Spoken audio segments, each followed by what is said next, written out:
Bismillahir Rahmanir Rahim. Assalamu alaikum wa rahmatullahi wa barakatuh. Alhamdulillahi alladhi ja'alana min ahli sunnati wal jamaa.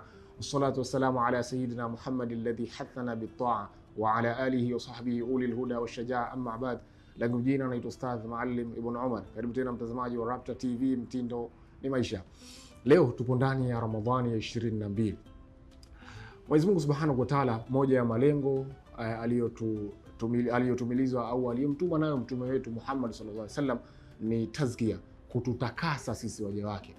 Kama mwenyewe alivyosema, huwa alladhi ba'atha fil ummiyina rasulan minhum yatlu alaihim ayati wa yuzakkihim. Tazkia ndiyo lengo ambalo bwana mtume Muhammad sallallahu alaihi wasallam aliyotumwa kuja nalo kwetu, kwa maana ya kuja kututakasa. Ukitizama ibada zote pia zilizowekwa hizi, lengo ni kututakasa sisi tu, kuweza kuwa wasafi katika ibadati zetu. Miongoni mwa ibada hizo, ukitizama ibada ya hija ile imewekwa kwa ajili ya kumtakasa mwanadamu. Wanazuoni wanasema min at-tarafu' fil malbas, yani at-tarafu' fil malbas, mtu kujinyanyua, kujichukua, kujiona kwamba yeye ndio yeye anaweza kuvaa katika mavazi. Kwa hivyo tunapokwenda katika ibada ya haji, tunasafishwa ama tunatakaswa kutokana na mtu kuvaa mavazi, kwamba kuna watu wanavaa kwa brands, kwamba mimi navaa Adidas, navaa Nike na brand chungu nzima ambazo zinafahamika. Kwa hivyo tunapovaa kule katika ibada ya hija, tunapovaa yale mashuka mawili, ni kwa maana ya kwamba kuwekwa sawa, kwamba hakuna aliyokuwa bora zaidi ya mwingine, kwamba wote tunakuwa sawa. Pale tunakuwa tunatakaswa kutokana na mtu kujichukua, kujinyanyua katika mavazi.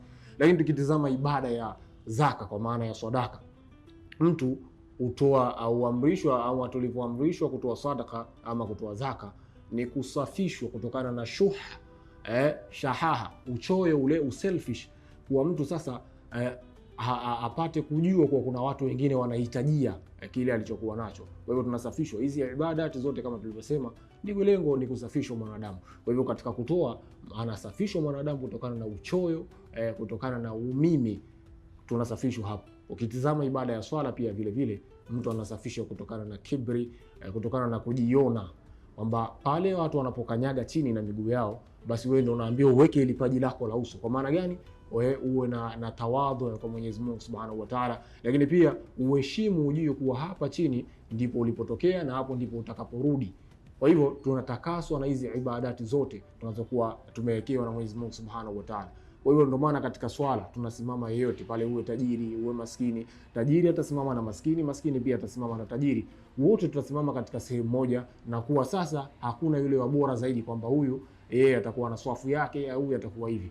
Tunatolewa pale kibri, tunatolewa jeuli, tunatolewa ule kujimwamba fai, kujiona kwamba mtu yeye ndiyo yeye.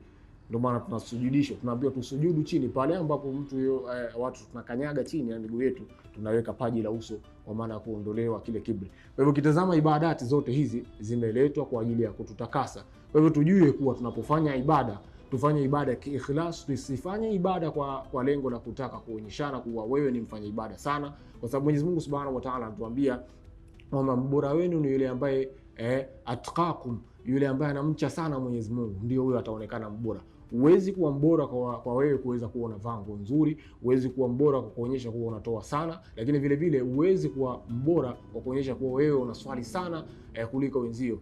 Wote inatakiwa tufanye ibada kwa kujua kuwa ibada zote hizi zimewekwa ni kwa lengo la kututakasa. Kwa hivyo tusikubali Ramadhani iishe hii kuwa hatujatakasika kwa hizi ibada ambazo zipo katika mwezi huu mtukufu wa Ramadhani.